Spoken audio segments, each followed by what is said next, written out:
you were who you were, all those things that your mom and daddy said about you, and for the first time in your life you hear it, that is not who you really are, that is not the substratum of your life, it is not the sum total of who you are, it is not your identity. It's a lie, it's a lie, it's a lie, it's a lie, it's a lie, it's a lie, it's a lie, it's a lie, it's a lie. You're not wicked, you're not evil, you're not a hoe, you're not a liar, you're not a thief, you're not any of those things. You are the divine image of God, fearfully and wonderfully made. You are the manifestation of God in the earth. You are the offspring of the living God.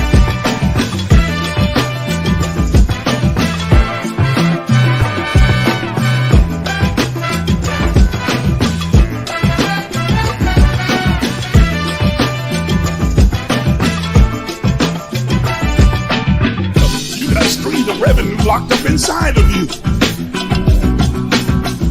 You got ideas that you haven't even tapped into yet.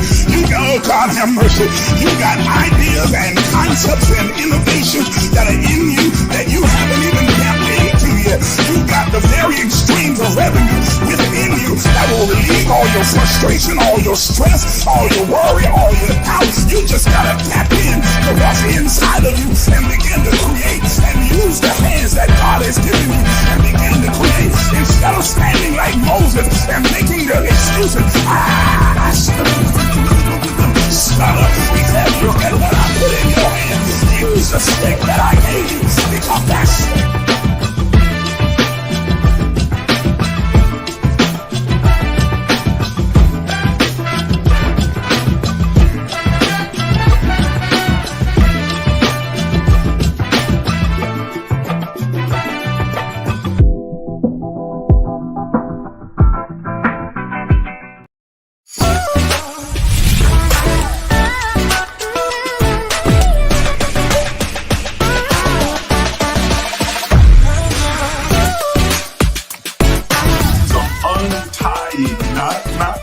but untying.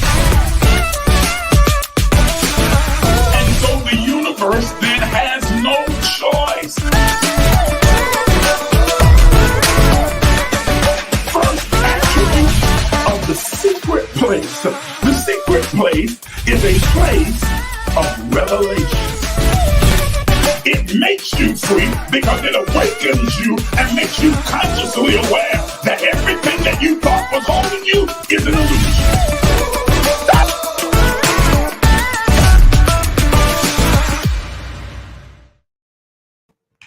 Hey, good evening, everybody. Good evening. You caught me mid-jam. I mean, I really like our introduction. I'm telling you, I'll be sitting over here like, yeah. I like the intro. Anyway, good evening. I'm so glad that you are here. Those of you that have tuned in. Last night I came on late. Today I'm coming on early. Woo, Lord, you just never know. That's why you should sign up for the free text notification so that you'll always know ahead of time before we're getting ready to come on the air. And you can always jump on your phone, jump on your laptop, jump on your iPad or whatever device you're using, and you're able to jump on and follow us. Now, even if they're not here for the live broadcast and you're watching it on the replay, I guarantee you that you're going to be genuinely blessed by it as well. So those few of you that are on with me right now, I know again that it's a little bit early, but that's okay. I'm going to talk to whoever's here and leave it up for the replay. So for those who want to come along and watch it later on, but the few of you that are on here, please go ahead and tag and share, alert others so that they can jump on and be with us very quickly. I don't have a whole lot of time because we're going to try and do this in 30 minutes and I got a whole lot of ground to cover. And so I'm going to hit it and hit it quick and hit the highlights.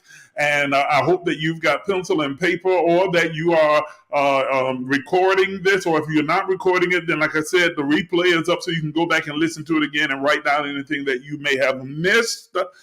Because I'm going to move at a very quick and fast pace. But this is a vital conversation, and I know that this will be very impactful, very helpful, very useful, and valuable to those of you who are being very intentional about your growth, your development, your spiritual walk, and your spiritual experience in the earth. Since we are divine spirits having a human experience, how do we navigate this three-dimensional world in a way that is going to best serve us? Now, I cannot give you any hardcore specifics because each one of us will uniquely experience this three-dimensional existence in our own way. You will have some things that are unique to you and as I have to me. But I am going to give you tonight some general principles to live by, practical principles that you can apply to your life and use them every single day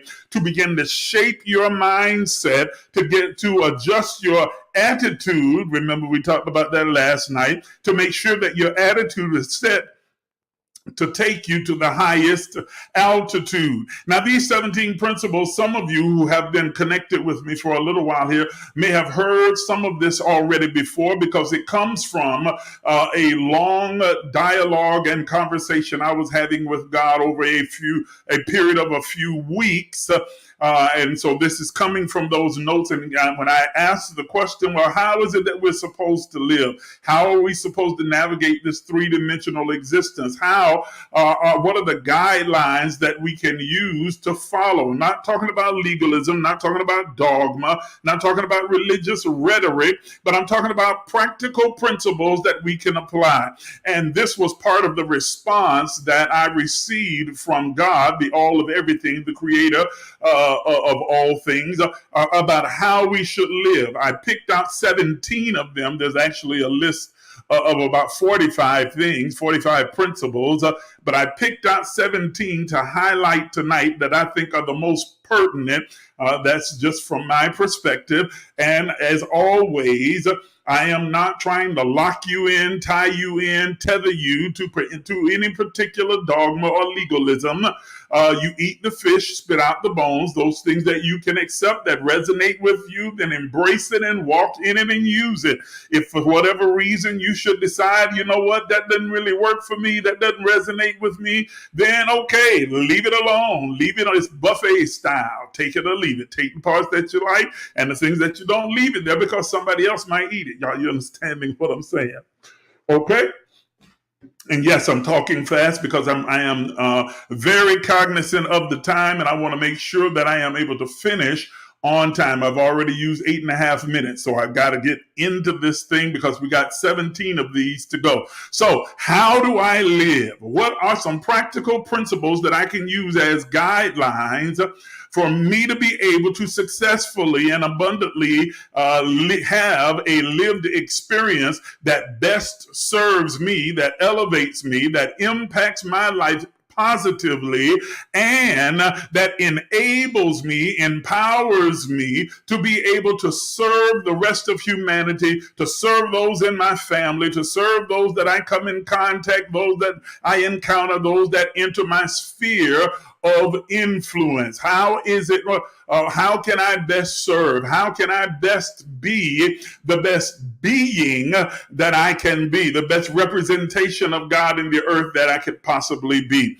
And so here are these 17 that I picked out of a list of about 40 some from that conversation that I had with God. Let's begin. Number one, embrace every circumstance. That is, recognize that nothing in your life happens by accident or by coincidence. There is no happenstance with you. Everything that is happening, everything that takes place, every person, place, or thing that you encounter is not a surprise. It's not a setup. It's not an accident. It's not an incident. It's not a fumble. It's not a coincidence.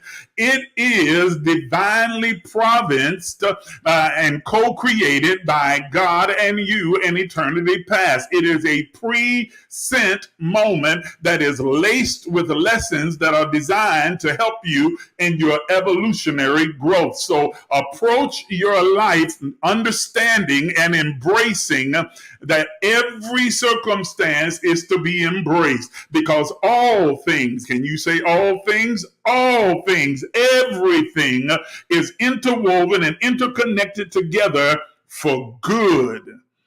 everything is working together for good. There is a synergy, a synergistic relationship between all of the occurrences that take place in your life from the time of conception until the time of transition. It is all working together for good. That's the first principle. Second principle is own your faults. Own your faults. Every one of us have them. I don't care who you are. I don't care how long you've been, quote unquote, saved or religious or in the church or practicing or meditating, or if you pray 5 times a day, or you practice, observe Ramadan, or if you observe other holy days, or if you're involved in, no matter who you are, everyone has faults. They are a part of our innate existence in this earth, because we have been shapen. That is, our conscious mind, our outlook, our perception has been so shaped by environment, culture, and religion and external influences. We are bound then to misjudge certain situations, circumstances, or people. And so we make a mistake. You know what a mistake is? If you look it up in the dictionary, the word mistake literally means to have an error or a wrong perception of a thing. That is all it is. And so all of us have those misperceptions, but you can never correct your perception. You can never correct or fix your mistake if you are unwilling to own your fault. If you think that you are gravy trains with biscuit wheels, that you are the best thing since sliced bread, you are all that in a bag of chips and a 2-liter Coke, then you're not going to be able to be honest with yourself. There is a text in the Bible that simply says that no one should think more highly of himself than he ought to think. That is, and then it follows by saying, but think soberly. That is, have a realistic insight into who you really are. Own your fault. And when I say own it, I don't mean own it in the sense of just saying I'm going to excuse my faults and say, well, that's just how I am. That's just me. You know, that's a part of my heritage. I can't help myself. That's not owning. That's victimization. Owning is saying I recognize it. I know that it's something that I need to address and intentionally set my heart to change and to evolve. Number 3, share every joy. There's a text in the Bible that says, rejoice with those that do rejoice and weep with those that weep. In the Quran, there's another text that says that those who rejoice with the joyful, they themselves receive an outpouring of joy. And what it is basically saying is that when you join in, when you collectively connect yourself into someone else's joy, when you rejoice with them, when you take pleasure in their success, you are opening the portals and channels of success and pleasure for your own life. You begin to send out a radiant magnetic force that draws that same goodness to you. Number 4, contemplate every mystery. This is my favorite quote. Those of you who know me, I'm always saying this: ask questions, get answers, and then question the answers. Never be afraid to ask questions. Never be afraid to contemplate the mysteries. Never be afraid to think about the unknown, knowing the unknown. Think about the unthinkable. To spend times meditating on, thinking about, on, tossing about in your mind, regurgitating those things, those topics, those ideas, no matter how fantastic they may seem, no matter how unorthodox they may seem, contemplate them, because there is an unlimited, infinite creativity that is inside of you that wants to be unlocked, that is burgeoning up against your conscious mind, emerging from the spirit through the soul, pushing up against your conscious mind, waiting to flood it with new, innovative, crafty, and witty ideas, concepts, and insights and revelation. But if you are too afraid to even ask the question, then you will be stuck in what you have always thought, always believed, and always held to. You need to ask the question not only about what you believe, but why you believe what you believe. And does your belief hold water? Is it factual? Is it logical? Is it valid? Or is it just something that you inherited from your mama, your daddy, your cousin, your preacher, and your culture and your environment or your religion? Number 5, walk in every man's shoes. In other words, he's saying, what the Spirit of God is saying is that we have to be compassionate and empathetic, and the only way to do that is to begin to recognize that in every person's circumstance, situation that they may be encountering in their life, take a moment and consider yourself. Consider if it had been you. Consider if you were in their shoes. Put yourself in their place, and then it helps you to be more compassionate, more loving, more kind, and more generous and more understanding. Don't be judgmental. Are you hearing what I'm saying? Because when you release judgmentalism, that is a negative force or energy that is released into the universe that then now turns around, and the universe has the responsibility of reflecting that back to you.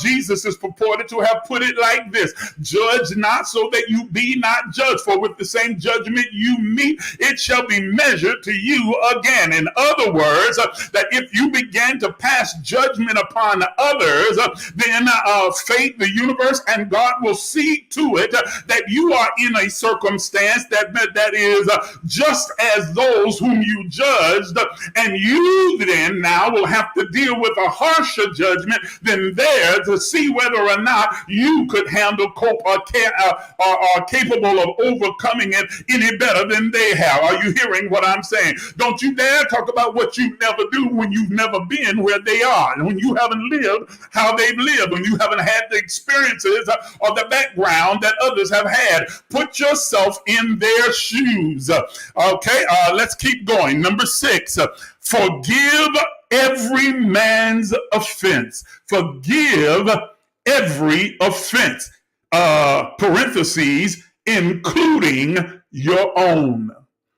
Please hear what I'm telling you. If this is a very powerful spiritual practice and principle that you can apply to your life, forgive every offense. It is impossible, according to Matthew, that offenses will come. There are going to be offenses if you live and breathe in this earth. You are going to have offenses come your way. But ladies and gentlemen, just because offenses show up doesn't mean that you have to be offended.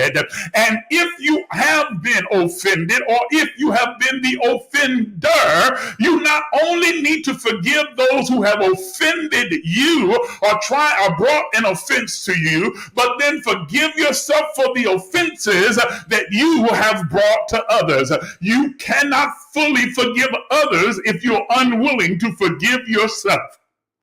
The only way that you're going to be able to experience genuine abundance, happiness, and peace or contentment is that you finally give yourself permission to be free from whatever offenses that you may have committed, whatever errors, mistakes. You know what is one of the things that has caused more people to never fully blossom, never fully reach their full potential is their fear of failure, fear of messing up, fear of somehow stepping off the rope, not being able to walk that tightrope or that line or toe the line that religion or culture or environment or family has imposed upon them. Give yourself permission to make as many mistakes as necessary, to err as many times as you need, because with every mistake and with every error, you are eliminating something that you don't want to do and exchanging it for the possibilities of that which you do desire.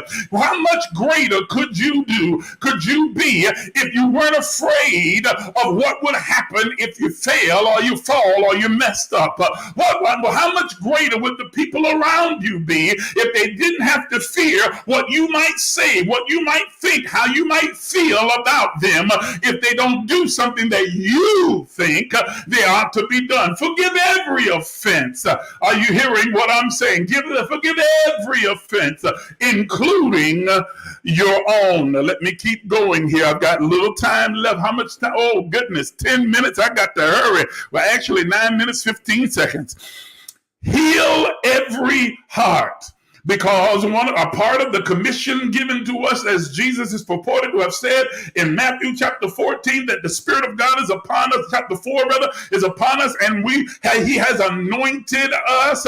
And one of the things that He said that we were anointed to do is to heal the brokenhearted, to bind up the wounds of those that are broken and bruised and battered. You have, listen to me. You are innately and have within you the healing virtue of the Spirit careening through every part of your being. And so you can not only offer healing to others, but before you do, offer that same healing to yourself.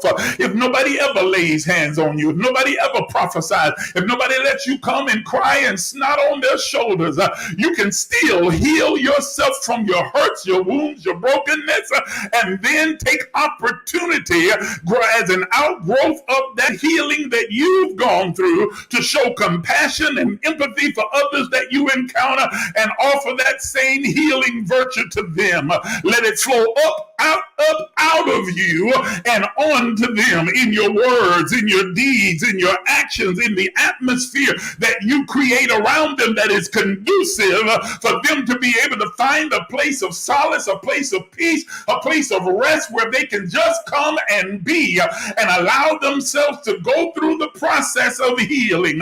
You are a healer, and you can be healed. Healing is the children's bread. Did you hear what I said? I said healing is the children's bread. That means that it's our right. It's our innate possibility. It is woven into our being, loaded and coded into our DNA. And so provide healing not only for others, but then for yourself first, as well as everyone that you encounter. Number 8, honor every person's truth. Ladies and gentlemen, please understand that truth is evolving and it's relevant as it relates to the person that's involved or the person to which it is attached.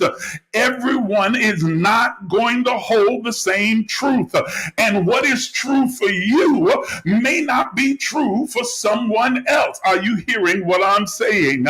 I have a bout with high blood pressure. That is one of the things that I'm working my way through and dealing with. Is probably one of the reasons why I sweat so much and I'm always having to wipe my face and everything like that. I have high blood pressure. So there are certain foods and certain things that I need to exclude from my diet. Now, does that mean that those things are bad, that they are wrong, that they are sinful, that they are somehow unclean? No, it just means that for me, it's not good for me, but it may be very good for you. Are you understanding what I'm saying?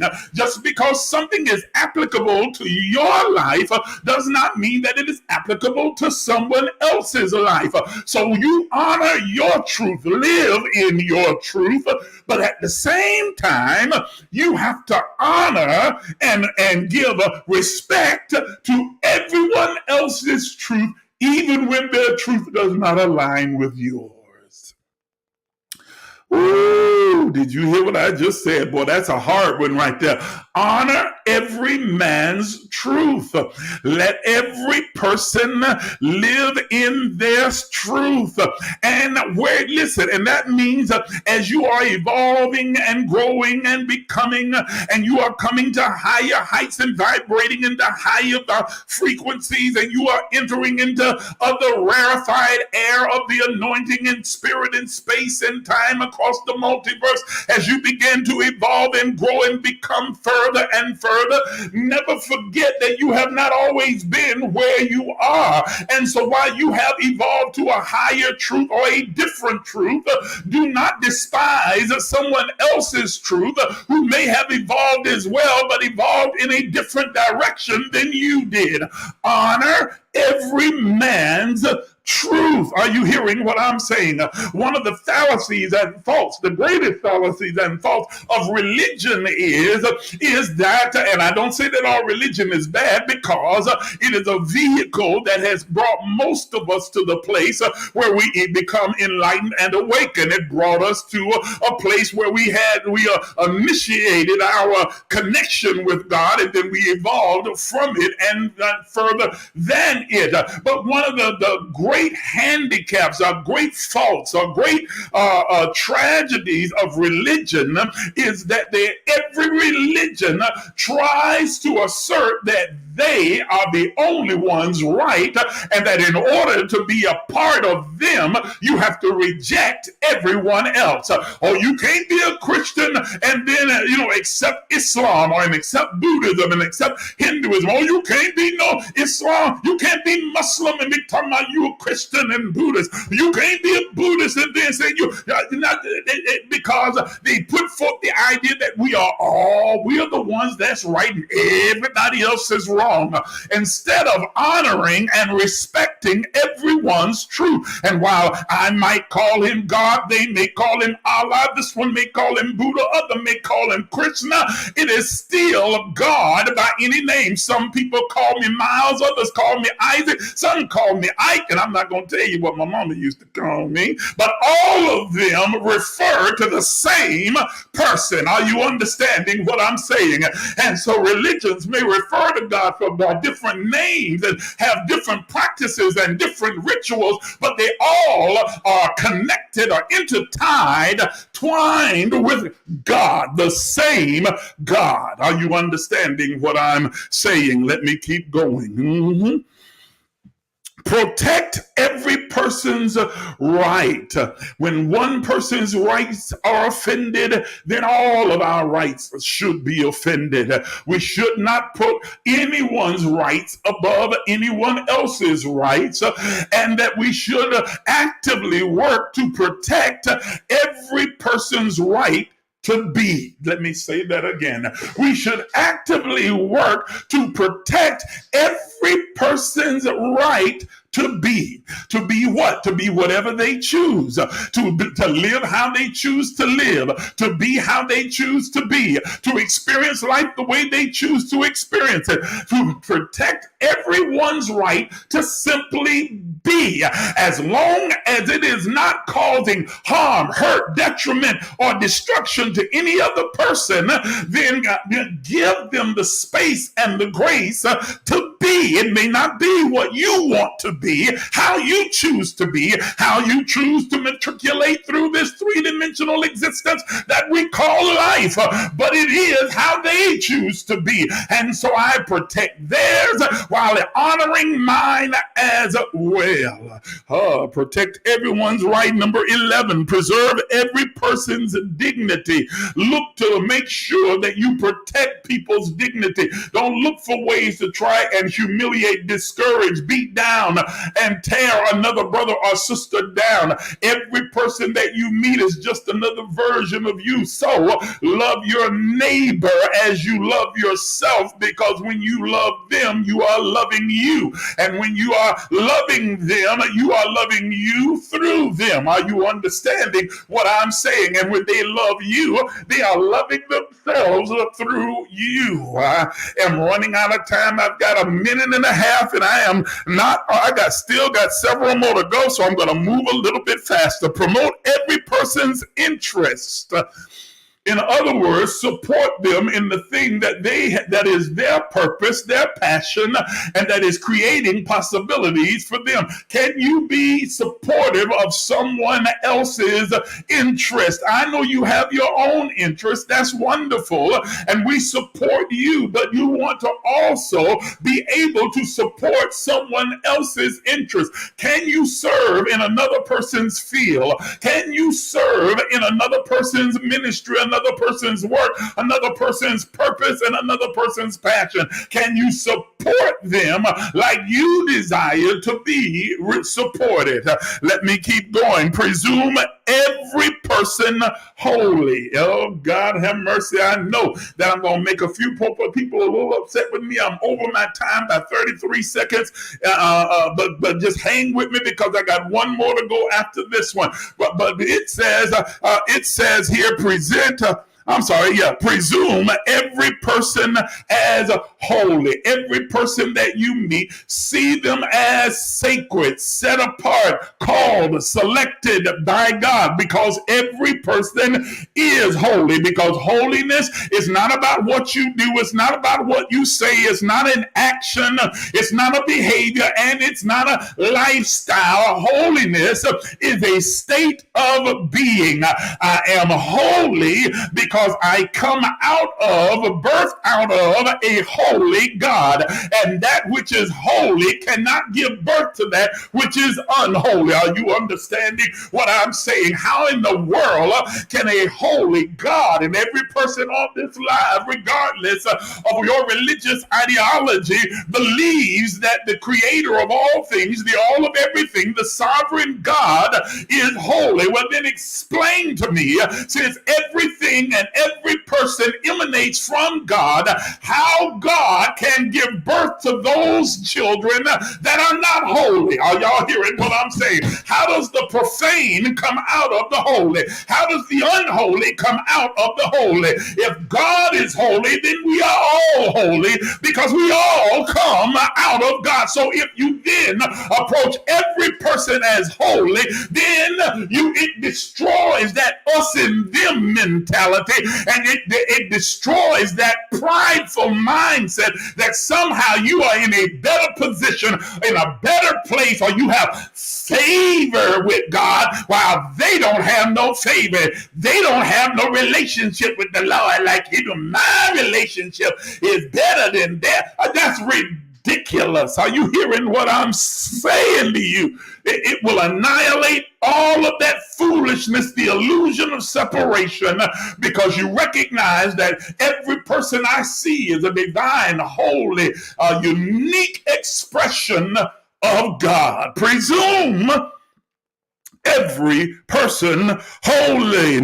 Next one says, present every person's greatest gift. Present their great. In other words, you lift up the parts of them that is most prominent and most productive and most beautiful, their excellence. Don't point out their failures. Don't point out their faults. You got too much time on your hand when you could be dealing with your own faults and looking at your own failures and getting those in order. Instead, to the pure, all things are pure. And so you start to look for the good and look for their highest good and their best value and their greatest potential and their greatest behaviors and their greatest productivity, and exalt those things and elevate those things rather than being the person that walks around in criticism, not critiquing, but criticizing.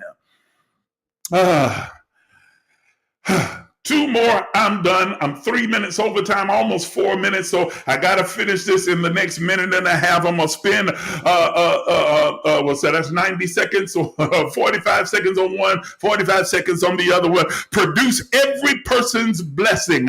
Don't just look to be greedy, looking for a blessing to receive empowerment and joy and peace and abundance and increase and wealth, but provide that for others as you encounter them. Don't you dare. How can you see your brother or sister in need and then shut up your bowels of compassion? You're not moved. I need the Holy Ghost to lead me, whether to really be nice or bless them or do this or that and the other. You sound idiotic and crazy. You don't need to be led to do that. You are led to do that because you are love. Are you understanding what I'm saying? Your motivation to do it is love. You don't need a special anointing, a special word, a shaking, a quickening, and a quiver in your spirit. Hey, I feel the Spirit telling me to bless you. What kind of craziness? The Spirit shouldn't have to tell you that. You ought to have a heart of compassion to bless those that you see that are less fortunate or in a worse position than you are in. Finally, the last one. I used way more than 45 seconds, so here's the last one. Pronounce every person's future secure in the assured love of God. Pronounce every person's future secure in the assured love of God. Can we for once and for all do away with this nonsense of trying to terrify and fearmonger and scare people into a relationship, or rather really not even into a relationship? You're trying to scare them to adapt to your religious ideology. You don't really want them to have a relationship. You just want them to conform to Christianity or conform to Islam or conform to Buddhism. You're not really trying to help them. You're not really concerned about whether or not they even have a real relationship. You just want them to conform to your idea about what you have decided. This is what God wants. This is what God requires. This is who God is. And you didn't even decide it. It's just something that you were taught and told, and you accepted as your truth, and you live in that space. And that's perfectly fine for you. Woo. Can you hear what I'm saying? But pronounce every person's future secure in the love of God. That because God is love and loves all of us and exudes, expresses, and experiences that love in us, through us, and as us, there is no damnation, wrath, or destruction or judgment coming upon the people. I saw a video the other day making its way around Facebook. This poor young lady, and I believe she's sincere. I believe she is really honest and earnest in what she's saying, but it's nonsense that, God is angry and God is upset, and he's saying, I'm giving you one last warning. This is it. This is your last chance. And if you don't get it right, then you go into hell, and you go, all that other kind of nonsense that religious folk really buy into. And that humanizing, that anthropomorphism that we impose upon God. That God, first of all, how does God get tired? He never sleeps, nor does he slumber. He's never weary. So what is he tired of? How does God get tired? Tired is a human experience. God does not experience tiredness. That he's going to give you one more chance. Really, all of humanity has one more chance, and the person that he decides to tell is not someone who has any kind of international prominence that can actually impact the world, and their words are going to be heard by everyone. No, he's going to speak to someone in backwoods Mississippi somewhere, and I just made that up. I don't know where the young lady is from or anything else like that. And that has maybe 10, 12, or 15 or 100 followers, and then, that's the person, right? And say to tell the world that it has one more chance. Can we just eliminate the nonsense? God is not getting ready to destroy the world. He's not getting ready to destroy mankind. He's not going to wipe everything out. I hear you right now talking about he did it with Noah. That was an analogy. It was an allegory. It's not literal. It's not literal. Use your brain. It's not literal. It's not even original. The story was first told in the ancient Egyptian Book of the Dead and then borrowed by the author, changed some of the names, and put into the Bible. It's not even original.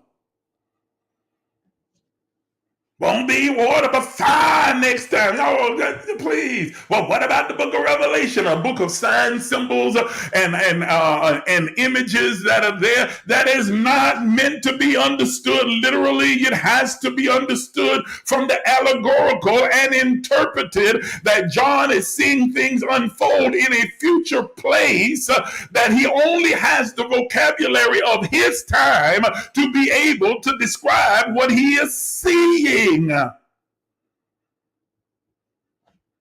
Whew. If I really got into what the plans of God is for all of humanity, the world and the universe and the multiverse, you would be shocked. But I don't have time for that. My time has already run out. Can we just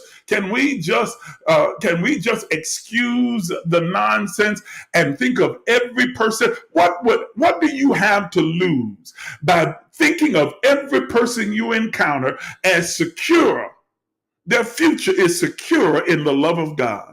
Why do you have to believe that they're going to hell in order for you to help them, in order for you to love them, in order for you to reach out to them, in order for you to believe in them, in order for you to support them? Why is hell so important to people? What would you do if there were no hell? What would be the point then of your entire existence? You've based your whole life on a belief in a destructive, damnable place. And without hell and without a devil, then it's like, well, then I don't know what I do with myself. I'll tell you what you do. Live without fear, without trepidation, without nervousness, without victimization. You would truly live. All right, I done went down a different road. I wasn't trying to go down that way, and I went way over my time by 11 minutes, so I got to stop right here. Thank you so much for tuning in. We'll be back on again tomorrow night, and if you would like to be here and join me in the conversation, I invite you to come. Make sure that you go ahead and sign up now for the free text notification so you'll know exactly when we're getting ready to come on the air, scrolling at the bottom of your screen right at this moment. And while it is scrolling, if you'd like to support the work that we're doing here, you've been blessed and encouraged by the words that we are teaching, please don't hesitate to give, to sow, and to demonstrate how much you value what we're saying. Demonstrate your appreciation for what you are receiving from this particular platform. You can use any of the means that you see on your screen right now. I will see you tomorrow night. I'm not even going to say what time because it might be early, it might be late, it might be right at 7:30. We'll see. But if you sign up for the text notification, you'll know beforehand. And I'll see you tomorrow night for another conscious conversation. Have a good night, everybody.